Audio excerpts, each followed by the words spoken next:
I'd like to start first by thanking everybody for all of their kind comments that they've been leaving and the involvement and the level of involvement that people have shown in this. I'm very grateful and very thankful to all of you. First, I'd like to start by endorsing the statements of the Minnesota Attorney General in that this is not necessarily really justice because nothing will ever bring George Floyd back, but it is at least accountability. It's not necessarily a moment for celebration, except for the fact that we can now definitively describe this as a murder case.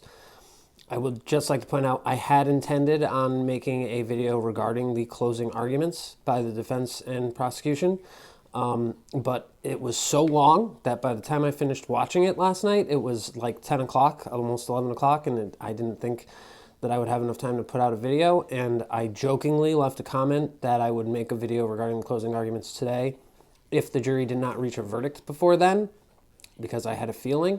And I can tell you when the burden is proof beyond a reasonable doubt and the jury is able to reach a verdict within 10 hours, give or take, the prosecution did an exceptional job in their case. I will briefly mention during the closing arguments that I don't think the defense attorney did himself any favors with a monumental misstatement of law that he made. I won't go into the details of it as I was intending to. I've already heard the media making comments that, the defense was not wise to have a cardiac nurse, a retired cardiac nurse on the jury. I can tell you that had the prosecution failed, they would be saying it wasn't wise for the prosecution to put that juror on the jury. It can be said of all cases that they're won or lost by the time you have picked your jury. Essentially, the case is already decided. It's just a question of having the facts come in. Your case is done when you've picked your jury. It's won or lost through jury selection. Obviously, I feel that the jury reached the proper verdict because I was confident enough in releasing my opinion at the end of the state resting its case because I knew what the levels of evidence would be on the charges, what the law would be, what the instruction would be, and I felt that the prosecution had met their burden. And I am in no way, shape, or form here to say, I told you so, or I am right. Everyone is entitled to their own opinion. I embrace all of the opinions that were posted on my videos. I'm not here to mock or ridicule anyone's opinion or position that they have. I am sure Mr. Chauvin will take an appeal. I don't personally see any appealable issues in this case. Again, if we had gotten into the closing arguments, I actually felt that there might have been something the state would be able to appeal, although I didn't see the jury instructions, obviously, so I don't know how well the judge did of curing the misstatement of law, but the other issue is how this verdict is going to affect the Dante Wright killing by Officer Potter. Just briefly, I'd like to say that Officer Potter has effectively already admitted to manslaughter in the second degree. If you remember, manslaughter in the second degree is the unintentional killing of someone that's caused through your negligence. By admitting that she intended to grab her taser and instead grabbed her fully loaded Glock and shot Dante Wright, she's effectively admitted to negligence because a taser weighs roughly 8 ounces and a fully loaded Glock weighs over 30 ounces, so almost more than 3 times the weight.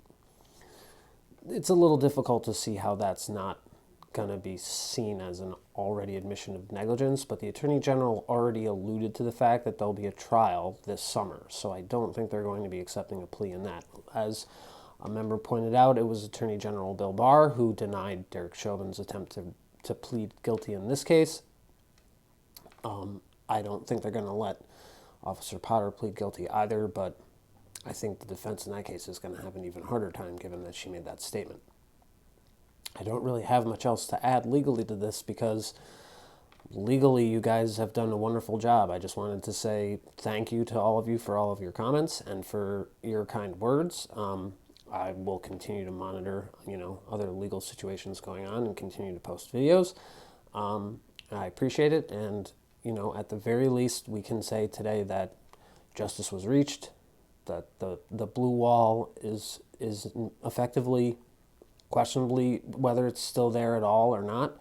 I mean, one case is just one case, but it's difficult to see how after this verdict there'll be a situation where officers or state's attorneys or district attorneys or attorney generals, depending on which state you live in, are going to intentionally stand in the way and protect police officers anymore. I don't think that that's going to be an issue anymore. That's a personal opinion that has nothing to do with my legal training. But again, thank you to all of you. I'm, again, not here to say I told you so to anybody. I'm just pleased, and I find it a little bit funny that I had jokingly said that they would reach a verdict before I got home from work, and literally as I was driving home from work, as I was getting in the car, I scrolled onto YouTube and it said, Chauvin verdict reached, while I was in the middle of a deposition in my office. So I won't go into what happened at closing arguments because I don't think anybody cares because there's a verdict already. So thank you to all, and this obviously will not be my last video, but my heart goes out to the Floyd family, and we can now all collectively refer to what happened to George Floyd legally as a murder, because it's official. George Floyd was murdered by Derek Chauvin. It's sad. Like I said, not a cause for celebration, but thanks to all again. Bye.